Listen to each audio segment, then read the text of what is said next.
Shalom jemaat sekalian, sebelum mulai ibadah kita pada hari ini, saya mengajak setiap jemaat untuk mengambil saat teduh sejenak.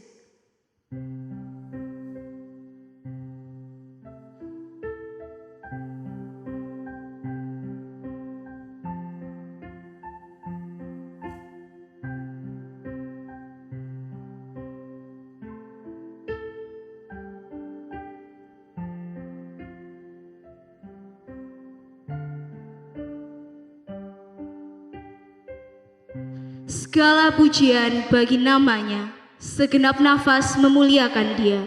Saya mengundang setiap jemaat untuk bangkit berdiri. Marilah kita datang memuji dan menyembah Allah kita, Allah yang kudus, Allah yang suci.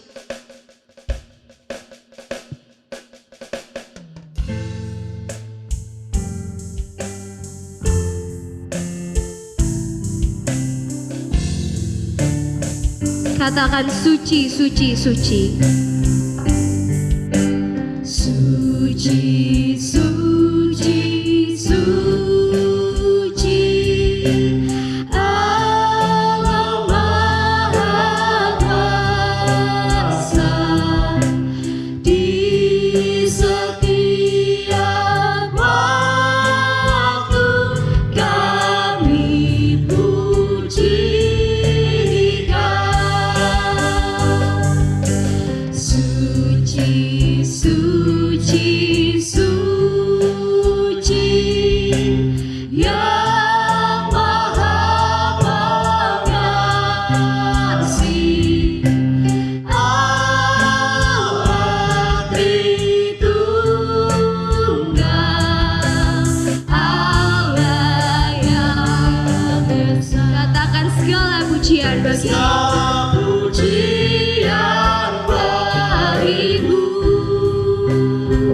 segenap nafas muliakanmu, surga bumi kan berseru, kuduslah Tuhan namamu. Pujikan sekali lagi, suci, suci, suci. Suci, suci, suci, sebuah sembahlah, pujilah namanya, hai makhluk sekalian. Malaikat di surga bersujud menyembah Allah yang kekal selama-lamanya. Segala pujian bagimu, segenap nafas muliakanmu, surga bumi kan berseru, kuduslah Tuhan namamu.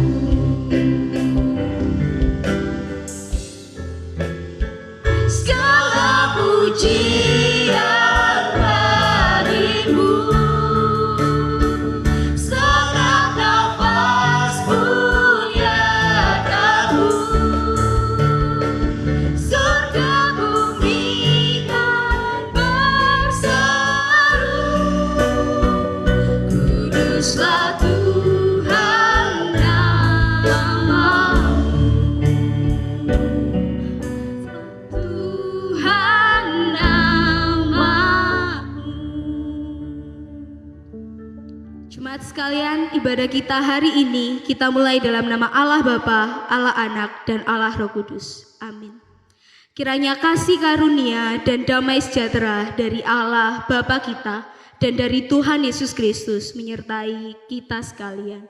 Jemaat dipersilahkan duduk kembali. Setiap hari yang kita jalani, Tuhanlah yang menjadi kekuatan kita dan penghiburan kita. Karena hanya di dalam nama-Nya ada pengharapan dan kemenangan kita. Mari kita mengangkat pujian kita hanya di dalam nama-Nya.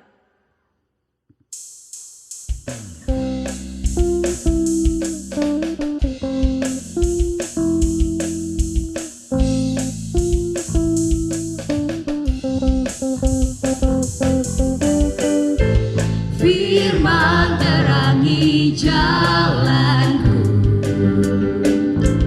perisai iman di setiap waktu, lindungiku dari segala, tak pernah ku ragu, karena Dia bersamaku, setia menjaga dengan kuasa mulia.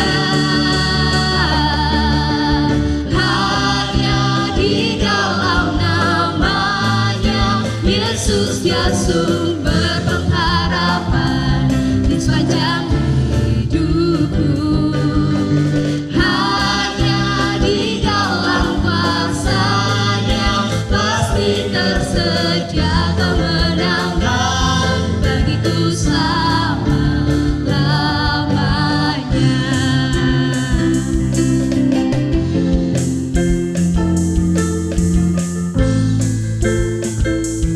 Katakan kebenaran yang membebaskan kita. Kebenaran yang bebaskan, selalu berikan ku kekuatan,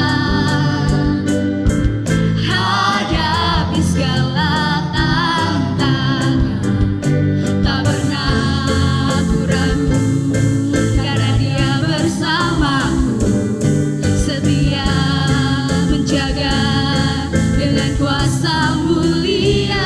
Katakan hanya di dalam nama-Nya, hanya di dalam nama-Nya. Yesus dia sumber pengharapan di sepanjang hidupku.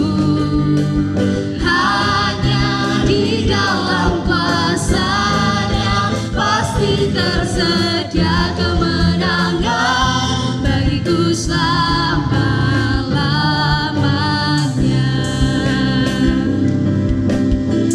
Dalam nama-Nya ada pengharapan, dalam kuasa-Nya kemenangan. Katakan sekali lagi, dalam nama-Nya ada pengharapan, dalam kuasa-Nya kemenangan.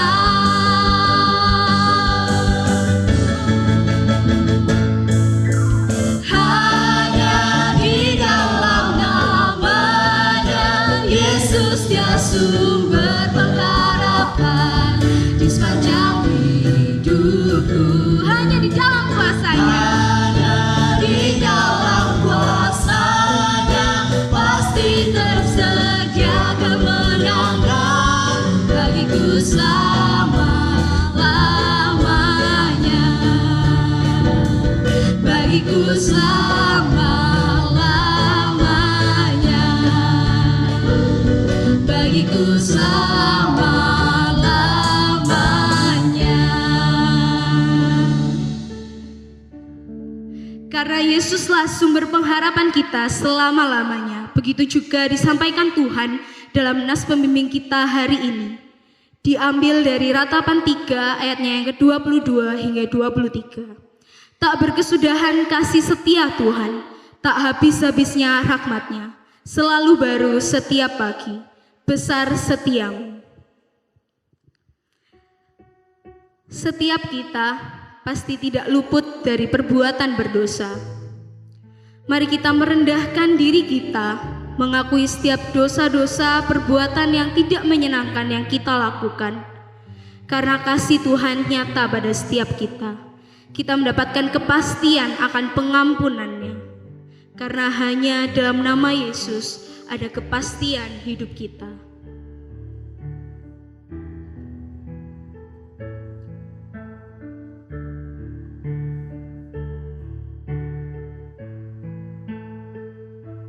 Saat tiada jalan, hadapi persoalan,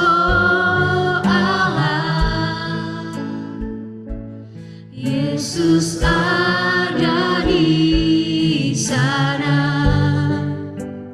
dan memberiku jawaban. Pahitnya kenyataan dan tak mampu bertahan, Yesus ada di sana dan memberiku jawaban. Hanya nama Yesus, hanya nama Yesus,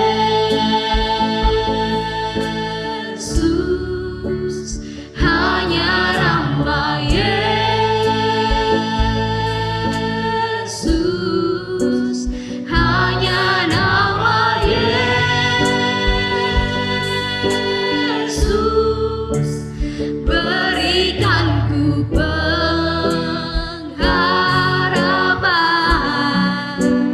Hanya nama Yesus, hanya nama Yesus,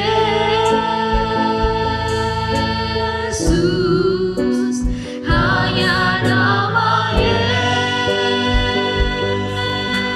Yesus, berikanku kepastian. Kita pujikan pujian ini sekali lagi. Saat tiada jalan,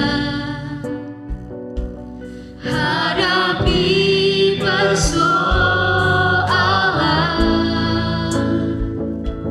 Yesus ada di sana dan memberiku jawaban. Pahitnya kenyataan dan tak mampu bertahan, Yesus ada di sana dan memberiku jawaban.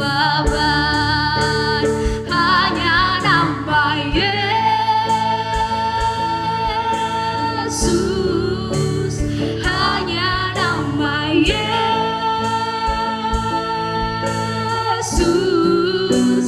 hanya nama Yesus, berikanku pengharapan. Hanya nama Yesus, hanya nama Yesus, hanya nama Yesus, berikanku kepastian.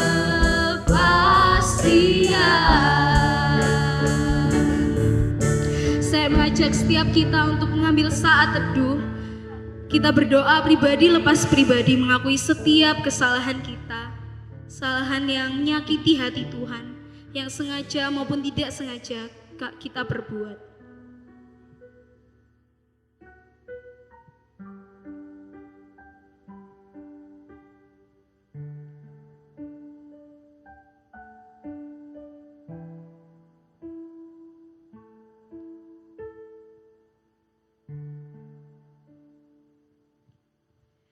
Mari kita bersama-sama berdoa. Tuhan Allah Bapa di surga, begitu besar Tuhan kasih-Mu atas setiap kami Tuhan. Sehingga Tuhan kami pada hari ini mengakui Tuhan setiap kesalahan-kesalahan, dosa-dosa yang kami perbuat Tuhan yang menyakiti hati-Mu. Tuhan, tolong kami Tuhan, pimpin kami. Untuk kami Tuhan, boleh lebih lagi Tuhan, menjadi anak-anak-Mu yang setia Tuhan dengan kebenaran firman-Mu. Menjadi anak-anak-Mu Tuhan yang tidak lagi melakukan perbuatan-perbuatan dan kesalahan-kesalahan yang membuat kami berdosa Tuhan. Tuhan, kami tahu Tuhan Engkau Maha Pengampun dan Maha Pemurah Tuhan.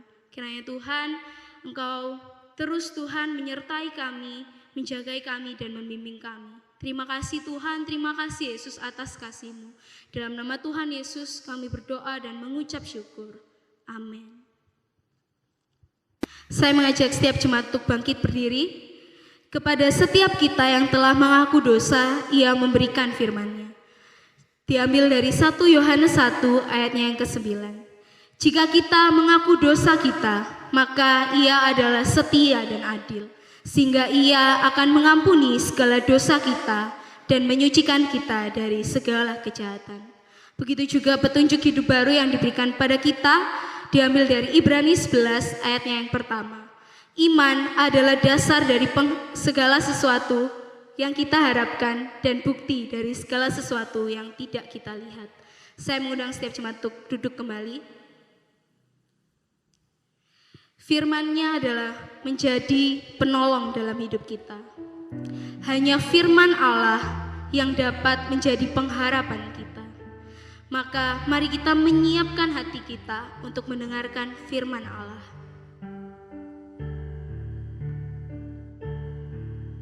Ku siapkan hatiku Tuhan untuk dengar firman-Mu saat ini.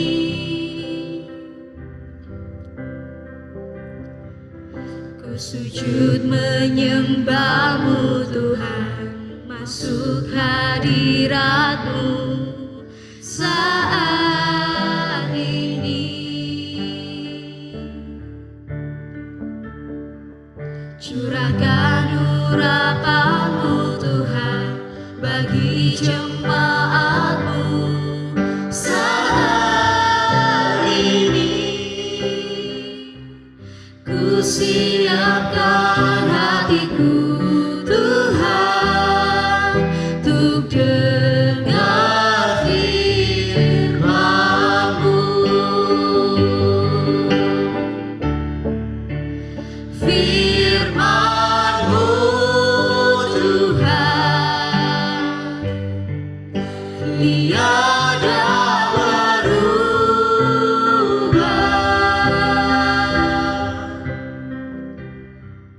Dahulu, sekarang, selama-lamanya, tiada berubah. Firman-Mu Tuhan, Firman-Mu Tuhan, menolong hidupku.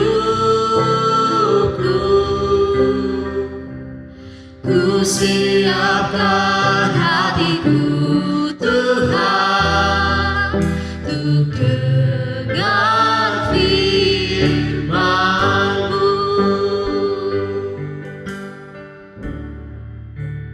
ku siapkan hatiku Tuhan. Ku siapkan hatiku Tuhan untuk dengar firman-Mu saat ini.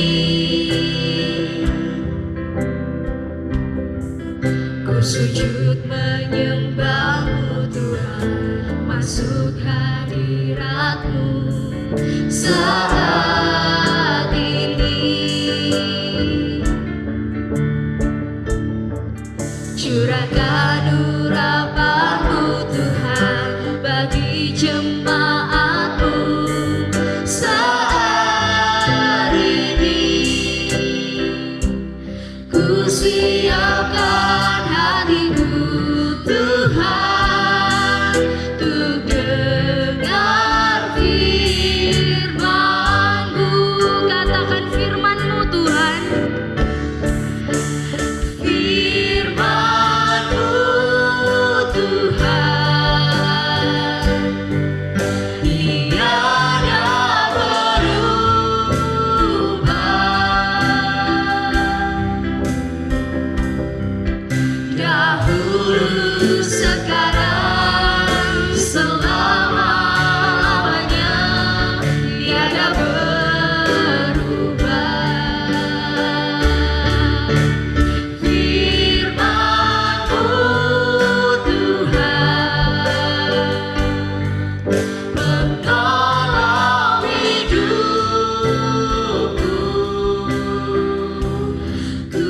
siapkan hatiku Tuhan untuk dengar firman-Mu. Pada hambanya saya persilahkan.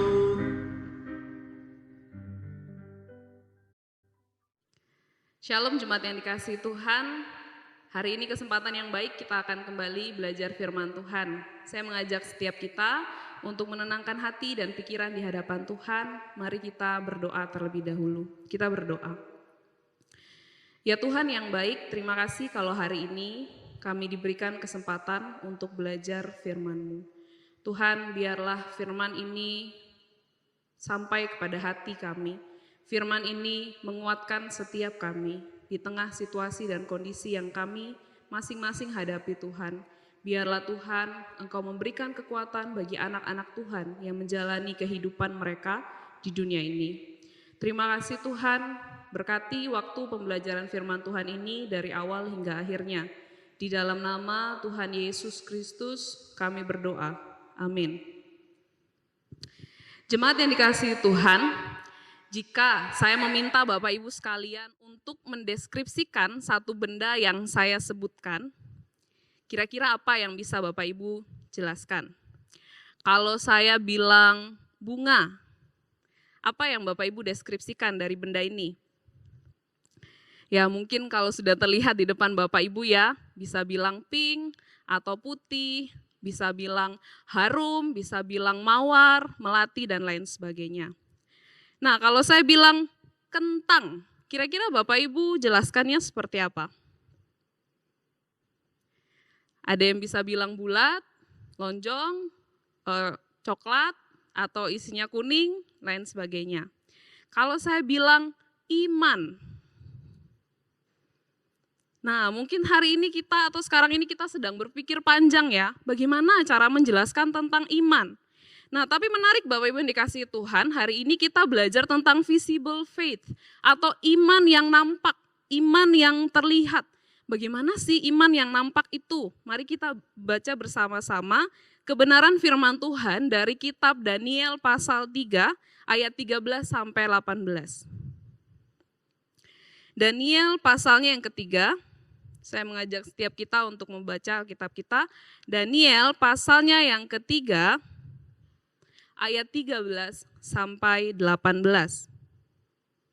Saya membacakan buat setiap kita. Sesudah itu Nebukadnezar memerintahkan dalam marahnya dan geramnya untuk membawa Sadrak, Mesak dan Abednego menghadap. Setelah orang-orang itu dibawa menghadap raja, berkatalah Nebukadnezar kepada mereka, "Apakah benar, hai Sadrak, Mesak dan Abednego, bahwa kamu tidak memuja dewaku dan tidak menyembah patung emas yang kudirikan itu?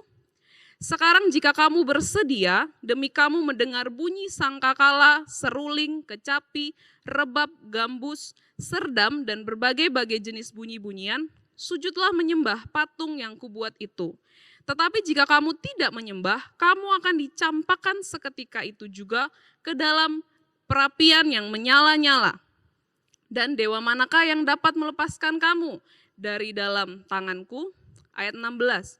Lalu Sadrak, Mesak dan Abednego menjawab Raja Nebukadnezar, "Tidak ada gunanya kami memberi jawab kepada tuanku dalam hal ini.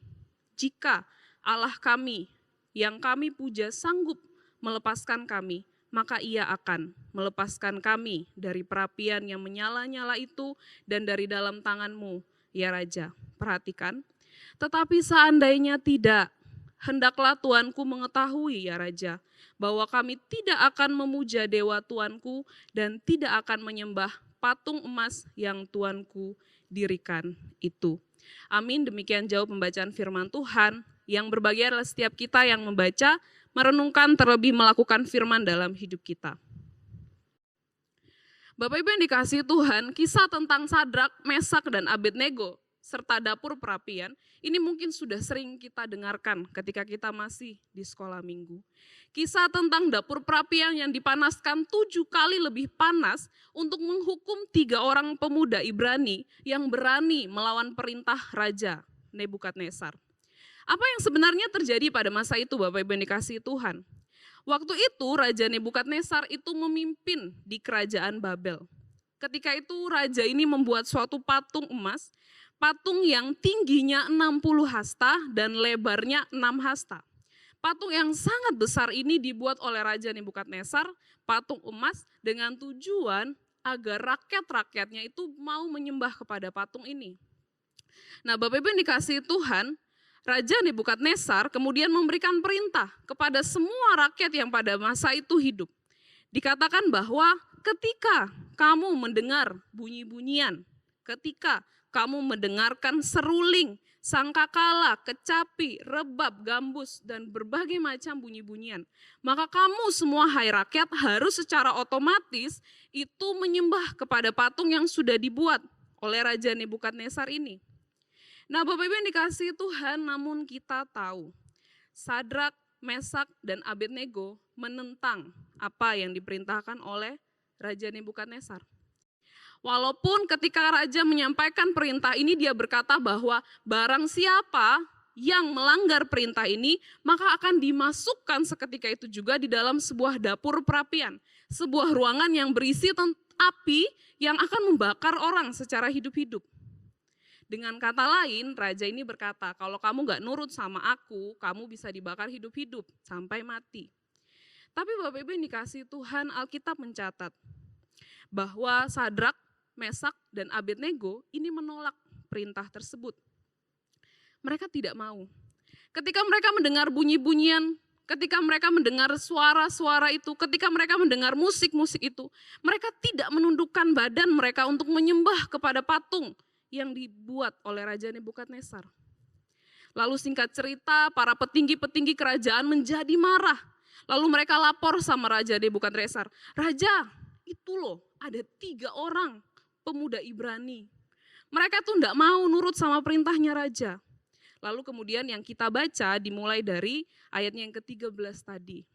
Ketika Nebukadnezar mendengar apa yang menjadi berita tentang Sadrak, Mesak, dan Abednego, maka Raja Nebukadnezar kemudian memanggil ketiga pemuda ini. Nah, Bapak Ibu yang dikasihi Tuhan, ketika raja memanggil mereka, itu raja memberikan satu kesempatan. Dikatakan seperti ini, benar tak kamu itu enggak mau denger-dengeran sama aku? Ayo wes, saya kasih satu kesempatan. Nanti ya kalau ada kesempatan lagi ya, kalau kamu dengar bunyi-bunyian ya, sujud toh, sembah Tuhan yang saya buat itu, dewa yang saya ciptakan itu. Nah, Bapak Ibu yang dikasihi Tuhan, apa yang menjadi jawaban dari Sadrak, Mesak, dan Abednego? Apa yang menjadi jawaban dari ketiga pemuda ini? Kita bisa lihat di ayat 16 sampai 18. Lalu Sadrak, Mesak, dan Abednego menjawab kepada Raja Nebukadnezar, tidak ada gunanya kami memberi jawab kepada tuanku dalam hal ini.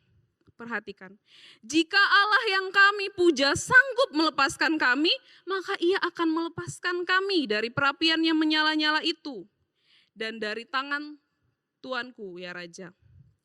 Tetapi seandainya tidak, hendaklah tuanku mengetahui ya Raja bahwa kami tidak akan memuja dewa tuanku dan tidak akan menyembah patung emas yang tuanku dirikan itu. Bapak Ibu yang dikasihi Tuhan, kalau saya tanya, gimana sih perasaan Bapak Ibu ketika baca 2 ayat terakhir, ayat 17 dan 18? Mungkin kita biasa aja ya Bapak Ibu ya. Karena kenapa? Karena kita sudah baca ending dari cerita ini. Kita tahu pada nantinya walaupun mereka harus masuk dapur perapian, mereka tidak akan terbakar. Bahkan Alkitab mencatat bahwa baju mereka pun itu tidak ada bau kebakaran. Karena kita sudah baca ending cerita, mungkin kita merasa biasa saja. Tapi Bapak Ibu yang dikasihi Tuhan, saya mengajak kita coba membayangkan posisi dari Sadrak, Mesak, dan Abednego pada hari itu. Ketika raja berkata, sangkal Tuhanmu, sangkal Allah yang engkau sembah, atau kamu saya bakar hidup-hidup. Kira-kira bagaimana perasaan dari Sadrak, Mesak, dan Abednego? Di depan mata mereka, api menyala dengan begitu besar. Di depan mata mereka, suatu ruangan disiapkan agar mereka dibakar hidup-hidup. Tapi mereka bisa berkata, kalau Tuhanku mau menyelamatkan, dia pasti selamatkan. Tapi kalaupun kami harus mati terbakar di dalam dapur perapian, Dia berkata, kami tidak mau menyembah kepada dewa yang dibuat oleh raja. Bapak Ibu yang dikasihi Tuhan, bukankah ini yang disebut iman?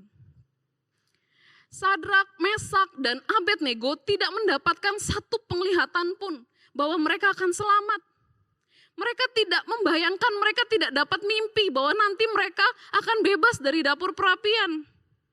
Tapi tanpa melihat mereka berkata bahwa aku percaya kepada Tuhanku. Bapak Ibu, bukankah ini yang disebut dengan iman? Kenapa seringkali kita susah percaya sama Tuhan? Karena seringkali kita tidak melihat. Tuhan suruh aku percaya kalau Tuhan pelihara, tapi Tuhan lihat anakku kelaparan gak bisa beli susu. Tuhan suruh aku percaya, tapi usahaku hancur Tuhan. Tuhan suruh aku percaya, tetapi aku capek-capek pelayanan dan aku gak dapat apa-apa. Bukankah seringkali kita susah percaya pada Tuhan karena kita tidak lihat, kita tidak dengar, dan kita tidak bisa sentuh sesuatu yang bisa membuat kita yakin. Tapi itulah iman Bapak Ibu yang dikasihi Tuhan. Iman itu adalah sesuatu tentang apa yang tidak kita lihat. Maka saya mengajak kita membuka di dalam Ibrani pasalnya yang ke-11 ayat 1. Ibrani pasal 11 ayat 1. Penulis Ibrani dengan mantap menuliskan, iman adalah dasar dari segala sesuatu yang kita harapkan dan bukti dari segala sesuatu yang tidak kita lihat. Dia menuliskan bahwa iman terkait dengan dua hal. Yang pertama adalah segala sesuatu yang kita harapkan. Apa yang kita harapkan. Dan yang kedua adalah segala sesuatu yang gak kita lihat hari ini. Artinya secara empiris itu tidak ada di hadapan kita. Bapak Ibu, iman selalu berbicara tentang sesuatu yang tidak nampak dalam pandangan manusia. Tapi disitulah iman bekerja. Maka di dalam Ibrani 11 ayat 34, setelah penulis Ibrani menjelaskan tentang tokoh-tokoh iman dari Abraham, Nuh, dan lain-lain sebagainya. Kemudian di ayat ke-34 dia berkata, mengutip tentang ada pejuang-pejuang iman yang dikatakan apa? Memadamkan api yang dahsyat. Siapakah itu? Yaitu Sadrak, Mesak, dan Abednego. Pasal ini dituliskan untuk menceritakan para tokoh-tokoh iman. Mereka yang kemudian bertahan walaupun mereka mengalami kesulitan. Mereka yang kemudian bertahan walaupun mereka bergumul untuk menyangkal diri mereka. Mereka bertahan dalam iman mereka kepada Tuhan yang benar. Termasuk di ayat ke-34 yaitu Sadrak, Mesak, dan Abednego. Ketika mereka diperhadapkan dengan dapur api atau Tuhanmu. Lalu mereka memilih untuk tetap menyembah kepada Tuhan mereka. Bapak Ibu jemaat yang dikasihi Tuhan, kalau saya harus menjelaskan, menceritakan contoh-contoh para rasul yang beriman. Kalau saya harus menceritakan para martir yang mati demi nama Yesus. Kalau saya harus memaparkan bapak-bapak gereja yang mempertahankan iman mereka. Saya rasa waktu kita tidak akan cukup. Ada begitu banyak orang yang mau tetap percaya walaupun mereka kesulitan. Ada begitu banyak orang yang mau percaya walaupun mereka di hadapan mereka itu adalah nyawa mereka yang menjadi taruhan. Ketika mereka diancam oleh pedang, ketika mereka diancam oleh pistol, ketika mereka diancam oleh tombak, ketika mereka diancam oleh salib, ketika mereka diancam oleh api dan lain sebagainya. Namun orang-orang ini tetap memilih percaya kepada Tuhan Yesus. Jika saya harus menceritakan satu demi satu, ada begitu banyak orang yang bertahan di dalam iman mereka, walaupun mereka mengalami desakan. Bapak Ibu yang dikasihi Tuhan, jemaat yang dikasihi Tuhan. Hari-hari ini kita tidak sedang ditodong dengan pistol. Kita tidak sedang ditodong dengan pisau. Kita tidak sedang berhadapan dengan ruangan penuh api yang akan membakar tubuh kita. Hari-hari ini kita ditodong oleh PHK. Kita ditodong oleh kesulitan ekonomi. Kita ditodong oleh bisnis yang kita jalankan sudah mulai sepi. Usaha yang sudah mulai goyah, yang mungkin hampir runtuh. Kita bingung mau dapat uang dari mana. Kita ditodong dengan ancaman kesehatan ketika kita keluar rumah, kita mungkin terkena virus corona. Ketika mungkin ada tenaga-tenaga medis yang masih harus menjalankan tanggung jawab mereka, tapi mereka pribadi merasa takut. Bagaimana mungkin aku menghadapi itu semua? Kita ditodong dengan berbagai macam permasalahan yang hari ini terjadi. Entah kesejahteraan keluarga kita. Kita ditodong dengan pertanyaan, mau bayar angsuran pakai apa? Orang bisnis aja nggak jalan, toko aja nggak bisa buka. Mau bayar uang sekolah pakai apa? Kerjaan itu nggak ada. Mau beli beras pakai apa? Uang itu nggak ada. Hingga akhirnya di dalam doa kita, ketika kesulitan itu ada, ketika kita dalam keheningan, seakan-akan semua itu berkata, di mana Tuhanmu? Bapak Ibu yang dikasihi Tuhan, hari-hari ini semua orang bergumul dan mendapatkan masalah hidup. Ada yang bergumul dengan kesehatan. Ada yang ketakutan dengan kesehatan mereka. Ada yang ketakutan dengan masalah ekonomi keluarga mereka. Ada yang ketakutan dengan bisnis mereka. Apakah bisnisku akan lancar atau tidak? Apakah usahaku masih bisa lanjut atau tidak? Bayar uang sekolah anakku seperti apa? Bayar angsuran yang sudah terlanjur jalan seperti apa? Hingga ketika kita merenungkan semua itu, kesulitan itu seakan-akan menodong kita dan bertanya, di mana Tuhan yang kamu sembah? Di mana Yesus yang waktu dan tenagamu kamu pakai untuk melayani Dia? Di mana Allah yang kepada Dia kamu kasih perpuluhanmu secara rutin, kamu kasih uangmu, kamu kasih persembahanmu. Sekarang bisnismu goyah, tabunganmu hampir habis. Di mana Tuhanmu? Lalu kita ditawarkan, sangkal aja Tuhanmu. Jangan nurut sama Tuhanmu. Bapak Ibu, dalam keadaan sulit kita hari ini, mampukah kita berkata kepada kesulitan itu? Jika Tuhan sanggup melepaskan, Ia pasti akan melepaskan saya. Tapi jika Dia tidak melepaskan pun, saya tidak akan meninggalkan iman saya kepada Dia. Sanggupkah kita berkata demikian terhadap persoalan yang kita hadapi hari ini? Bapak Ibu yang dikasihi Tuhan, saya menyadari bahwa beriman bukanlah perkara sederhana dan mudah untuk dijalani. Maka penulis kitab Ibrani memberikan kita pesan hari ini. Kalau kita melihat Ibrani pasal 12 ayat 1 sampai ayat yang ketiga. Ibrani 12 ayat 1 sampai ayat 3. Di situ dikatakan bahwa ini adalah nasihat supaya kita bertekun di dalam iman. Di ayat 1 pasal 12 dikatakan, karena kita mempunyai banyak saksi, yang tadi dituliskan di ayat 11. Saksi-saksi yang mengelilingi kita bagaikan awan. Ya. Marilah kita menanggalkan semua beban kita dan dosa yang merintangi kita dan berlomba-lomba dengan tekun dalam perlombaan yang diwajibkan bagi kita. Lalu di ayat 2 dikatakan, marilah kita melakukannya dengan mata yang tertuju kepada Yesus yang memimpin kita dalam iman dan yang membawa iman kita itu kepada kesempurnaan. Yang dengan mengabaikan kehinaan, tekun memikul salib ganti sukacita yang disediakan bagi Dia, yang sekarang duduk di sebelah kanan tahta Allah. Ingatlah selalu akan Dia, Yesus, yang tekun menanggung bantahan yang sehebat itu terhadap dirinya dari pihak-pihak orang berdosa, supaya jangan kamu menjadi lemah dan putus asa. Bapak Ibu yang dikasihi Tuhan, penulis Ibrani berkata bahwa ketika kita menjalani hidup itu digambarkan seperti suatu perlombaan yang wajib. Di dalam menjalani kehidupan atau perlombaan itu dikatakan bahwa kita harus meninggalkan semua dosa. Kenapa dia mengaitkan dosa? Karena seringkali ketika kita berbicara soal iman dan menyangkal iman, itu pasti satu jalannya adalah dosa.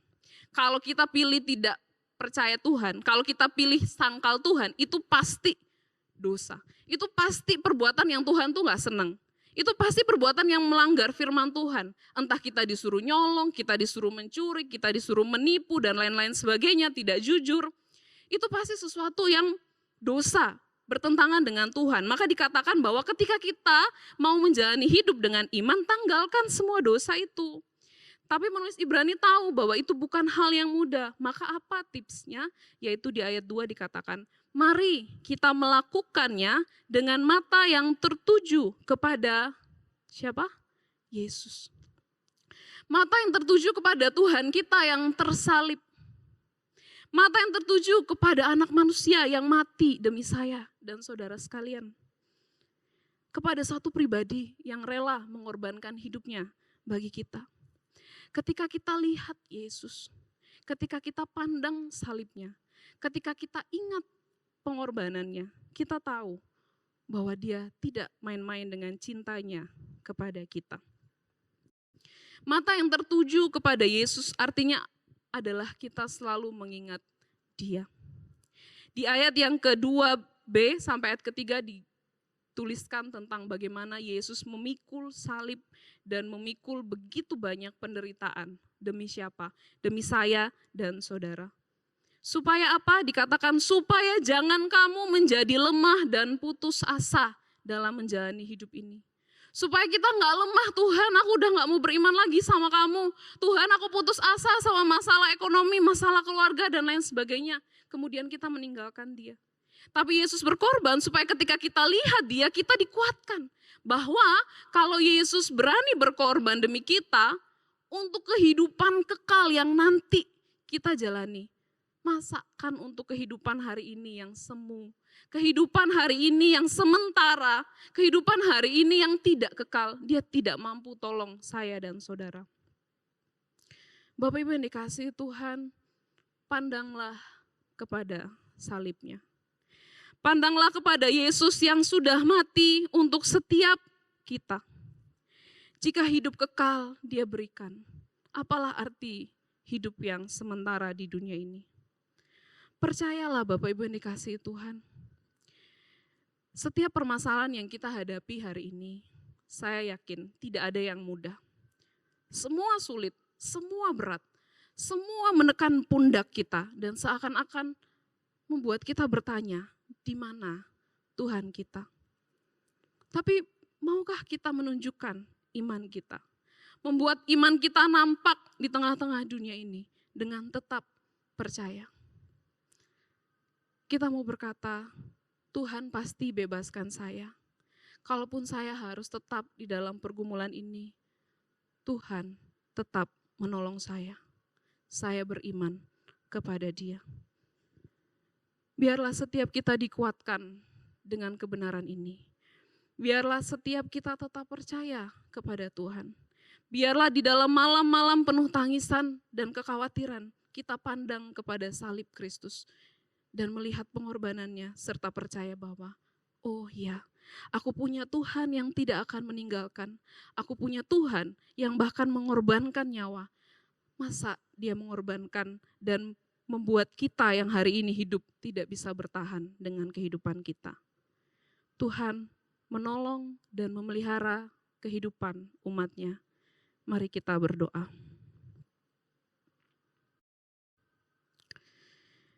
Ya Tuhan yang baik, terima kasih untuk kebenaran firman Tuhan ini. Ampuni kami Tuhan jika kami seringkali tidak percaya kepadamu. Ampuni kami jika iman kami pernah goyah dan kami bertanya, di mana Tuhan yang mampu menolong kami? Dari Sadrak, Mesak, dan Abednego kami percaya bahwa iman itu justru bekerja saat mata batinnya kami tidak melihat, saat telinga kami tidak mendengar, dan saat tangan kami tidak menyentuh, tapi hati kami tetap percaya kepadamu. Tuhan, hamba tahu hari-hari ini jemaat Tuhan menghadapi begitu banyak permasalahan kehidupan. Kesulitan demi kesulitan yang mereka hadapi. Tuhan, jagalah anak-anak-Mu. Apa yang membuat hati mereka berat hari ini? Apa yang menjadi pergumulan mereka hari ini? Apa yang menjadi beban pikiran mereka hari ini, Tuhan? Berkatilah mereka. Biarlah kuasa Tuhan terus ada dan memelihara kehidupan jemaat Tuhan. Sehingga kami berkata, sekalipun kami menghadapi kesulitan, kami tetap percaya kepada Tuhan kami. Biarlah jemaat Tuhan Engkau berkati selalu. Hanya di dalam nama Tuhan Yesus Kristus kami berdoa. Amin. Tuhan memberkati setiap kita. Saya mengundang setiap jemaat untuk bangkit berdiri. Mari kita mengakui iman kita. Pengakuan iman rasuli. Aku percaya kepada Allah, Bapa yang Maha Kuasa, Khalik langit dan bumi, dan kepada Yesus Kristus, anaknya yang tunggal Tuhan kita, yang dikandung dari Roh Kudus, lahir dari anak darah Maria, yang menderita sengsara di bawah pemerintahan Pontius Pilatus, disalibkan, mati, dan dikuburkan, turun dalam kerajaan maut. Pada hari yang ketiga, bangkit pula dari antara orang mati, naik ke surga, duduk di sebelah kanan Allah Bapa yang Maha Kuasa, dan dari sana Ia akan datang untuk menghakimi orang yang hidup dan yang mati. Aku percaya kepada Roh Kudus, gereja yang kudus dan am, persekutuan orang kudus, pengampunan dosa, kebangkitan tubuh, dan hidup yang kekal. Amin. Saya mempersilakan jemaat untuk duduk kembali. Mari kita menaikkan ucapan syukur kita dengan perbuatan sambil memujikan pujian Hitung Berkat-Mu.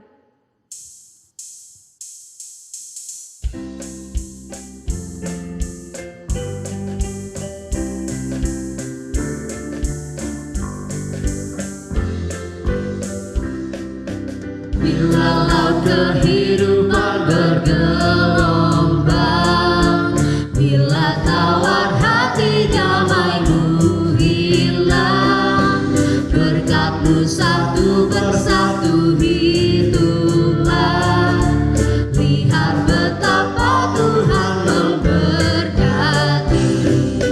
Hitunglah berkat-Mu semuanya, jangan ada yang terlupakan. Berkat Tuhan semua hitunglah, nanti kau tercengang lihat jumlahnya. Apakah hatimu takut dan khawatir? Apakah kau pikul salib yang berat? Hitung berkat-Mu dan ingat janjinya, hilang cemas dan hatimu tenanglah. Hitunglah berkat-Mu.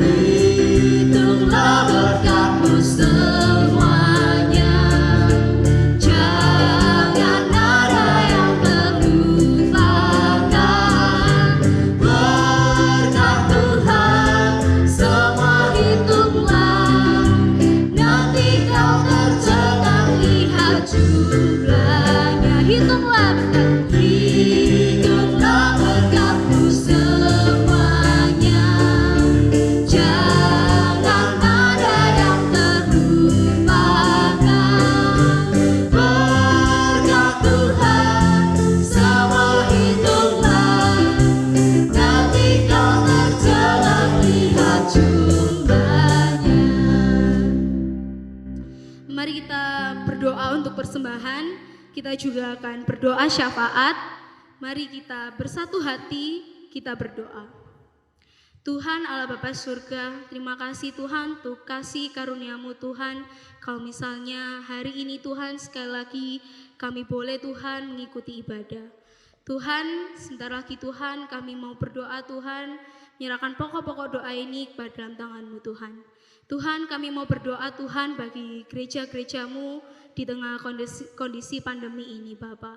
Tuhan, kiranya Tuhan Kau berkati gereja-Mu Tuhan untuk terus boleh menyalurkan kasih kerajaan-Mu Tuhan di tengah kondisi yang tidak mudah ini Bapa. Engkau berkati Tuhan setiap hamba Tuhan, pengurus majelis gereja hingga pelayan Tuhan yang terlibat. Biarlah Tuhan mereka tetap beroleh hikmat-Mu untuk terus mengembalakan domba-domba-Mu Tuhan, jemaat-jemaat-Mu di tengah kondisi yang sulit ini Bapa. Tuhan, kami juga berdoa Tuhan untuk tenaga medis hingga aparat keamanan Tuhan yang berhadapan langsung Tuhan untuk memerangi kondisi pandemi corona ini Tuhan.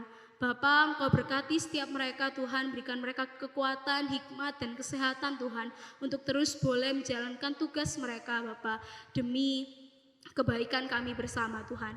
Tuhan, biarlah Tuhan Kau terus menguatkan mereka Tuhan dalam menjalankan setiap tugasnya Bapa. Tuhan juga biarlah Tuhan Kau sertai setiap kami Tuhan, untuk kami boleh terus memerangi Tuhan kondisi ini hingga semuanya boleh berjalan dengan baik Bapa. Tuhan, kami juga mau berdoa Tuhan untuk rekan-rekan jemaat gereja-Mu Tuhan, tempat ini Tuhan yang terkena dampak secara langsung dari pandemi ini Bapa. Melalui pergumulan-pergumulan mereka Tuhan, mungkin tentang pekerjaannya, tentang studinya Tuhan, tentang keluarganya maupun tentang keuangannya Tuhan. Biarlah Bapak sendiri yang sertai, Bapak yang tuntun terus Tuhan dalam setiap kesulitan yang ada. Biarlah Tuhan Kau berikan mereka hati Tuhan, hati yang mau berserah kepada Engkau dan percaya akan pemeliharaan-Mu Tuhan. Terima kasih Tuhan, kami juga berdoa Tuhan untuk persembahan yang sudah kami berikan pada pagi hari ini Bapa. Biarlah Tuhan, persembahan yang kami berikan ini Tuhan boleh menjadi persembahan yang harum Tuhan bagi Engkau. Biarlah Tuhan melalui persembahan ini Tuhan kami boleh mengungkapkan rasa syukur kami atas berkat-berkat yang telah Engkau berikan. Terima kasih Tuhan, kami mau menyerahkan seluruh pokok doa ini Tuhan dalam tangan-Mu. Biarlah Tuhan kuasa-Mu yang bekerja atas setiap hidup kami. Terima kasih Tuhan, terima kasih Yesus. Di dalam nama-Mu kami berdoa dan mengucap syukur. Amin. Saya mengajak setiap jemaat untuk bangkit berdiri. Mari kita mengembalikan segala kemuliaan hanya dalam tangan Tuhan. Mari kita pujikan doksologi.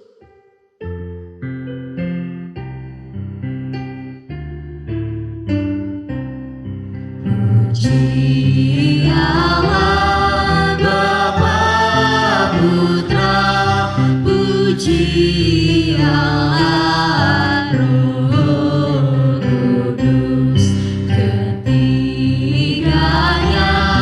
yang esa, pohon selamat, sumber berkah.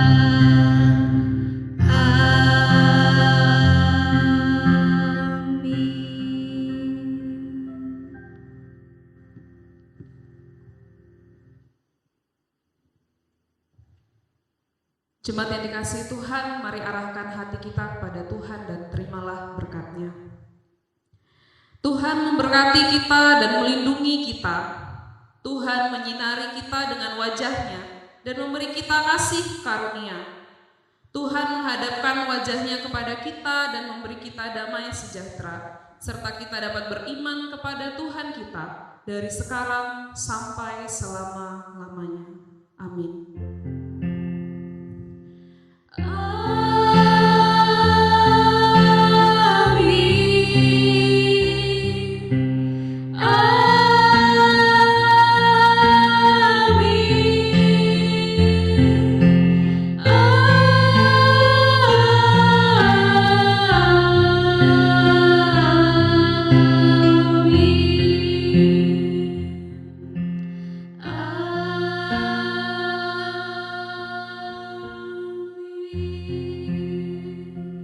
Silakan duduk, silakan mengambil saat teduh. Tuhan Yesus memberkati kita sekalian.